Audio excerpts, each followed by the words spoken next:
নমস্কার বন্ধুরা, আশা করি সবাই ভালো আছেন। তো আজকে একটি অত্যন্ত দুঃখজনক বিষয় নিয়ে কথা বলবো। সেই বিষয়টি হচ্ছে যে আমরা সবাই জানি যে বাংলাদেশের সনাতনী ধর্মাবলম্বীদের উপর বিভিন্ন রকমভাবে অত্যাচার নির্যাতন করা হচ্ছে এবং সেই কাজে বাংলাদেশ সরকার থেকে শুরু করে প্রশাসন থেকে শুরু করে সবাই সংযুক্ত।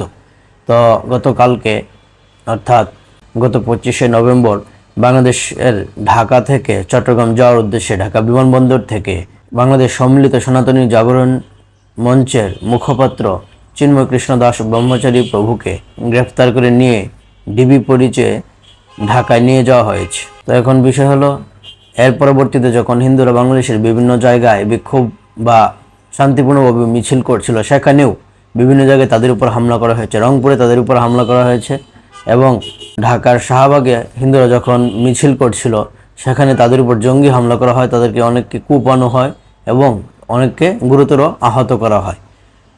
তো এই অবস্থায় বাংলাদেশের সব জায়গা থেকে হিন্দুরা যখন প্রতিবাদ করছে, সরকার কোনো পদক্ষেপ নিচ্ছে না, বরঞ্চ তাদের পিছনে সেনাবাহিনীকে কুকুরের মতো লেলিয়ে দিচ্ছে, দিয়ে তাদেরকে মারার চেষ্টা করছে। কিন্তু আমরা সবাই বলতে চাই, চিন্ময় কৃষ্ণ দাস ব্রহ্মচারী, যিনি সনাতন ধর্মাবলম্বীদের মুখপাত্র হিসেবে বর্তমানে পরিচিত হয়েছেন এবং যে সমস্ত বাংলাদেশের হলুদ মিডিয়া তাকে ইসকনের সদস্য বলে সনাতন ধর্মাবলম্বী থেকে আলাদা করার চেষ্টা করছে, তারা তাদের এই কুপ্রচেষ্টার সাফল্য কখনোই পাবে না। কেননা সনাতন ধর্মাবলম্বীদেরই মুখপাত্র হচ্ছে চিন্ময় কৃষ্ণ দাস ব্রহ্মচারী।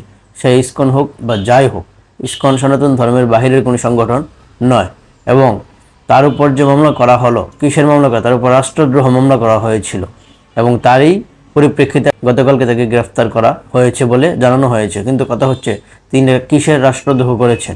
তিনি প্রত্যেকটি সমাবেশের পূর্বে হিন্দুরা বাংলাদেশের জাতীয় পতাকাকে নিয়ে দাঁড়িয়ে জাতীয় সঙ্গীত গেয়ে তারপরে তারা কোনো অনুষ্ঠান শুরু করেন। সেই জায়গায় তারা হচ্ছে রাষ্ট্রদ্রোহ। আর যারা জাতীয় পতাকাকে পায়ের নিচে ফেলে দেয়, যারা সেখানে বিভিন্ন ধরনের প্রতীক যুক্ত করে দেয় এবং যারা জাতীয় পতাকার অবমাননা প্রকাশ্য করে, তাদেরকে তারা কোনো গ্রেফতার বা তাদেরকে কিচ্ছু করছে না। তারপরে তিনি কি খুন করেছেন? তিনি কি কোনো ধর্ষণ করেছেন? তিনি কি কাউকে খুন করিয়েছেন? তাহলে তাকে কেন গ্রেফতার করা হলো? অথচ যারা খুন করায়, যারা প্রকাশ্যে স্বীকার করে যে আমি খুন করিয়েছি, আমার কাছ থেকে পরামর্শ নিয়েই খুন করা হয়েছে, তারা আজকে প্রকাশ্য দিবালোকে বুক ফুলিয়ে ঘুরে বেড়ায়।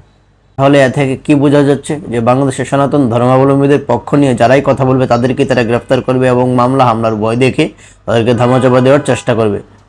কিন্তু আমি একটি কথাই বলতে চাই এবং সমস্ত সনাতনীদেরকেও বলতে চাই যে এবার আমরা আর ঘরে ফিরে যাব না। যতই আমাদের অত্যাচার নির্যাতন করা হোক না কেন, কিন্তু আমরা আমাদের দাবি থেকে এক পাও ফিরে যাব না। এবং যতক্ষণ পর্যন্ত চিন্ময় কৃষ্ণ দাস ব্রহ্মচারীকে, অর্থাৎ বাংলাদেশ সনাতনী জাগরণী মঞ্চের মুখপাত্র, ওনাকে ছেড়ে না দেওয়া হবে, ওনাকে নিঃশর্ত মুক্তি না দেওয়া হবে, ততক্ষণ পর্যন্ত আমরা আমাদের আন্দোলন চালিয়ে যাব। এটি বিশ্বব্যাপী হবে এবং সমগ্র বিশ্বের সনাতনীদের উদ্দেশ্যে আমার একটাই দাবি, যা আপনার যে যেখানে আছেন, যে জায়গায় যে পরিস্থিতিতে আপনার নিজের সামর্থ্য মতো প্রতিরোধ গড়ে তুলুন এবং এই বিষয়টি একে অন্যের সঙ্গে শেয়ার করে জাতিসংঘ থেকে শুরু করে সমগ্র বিশ্বে ছড়িয়ে দিন, যাতে করে বিশ্বের মানুষ জানতে পারে যে বাংলাদেশের উপর সনাতন ধর্মাবলম্বীদের কীরকমভাবে অত্যাচার করা হচ্ছে এবং তাদের অধিকারের কথা চাইতে গেলেও তাদের উপর কী পরিমাণ নির্যাতন করা হচ্ছে। এবং বাংলাদেশে যারা আছেন তারা আপনাদের আন্দোলন অব্যাহত রাখুন।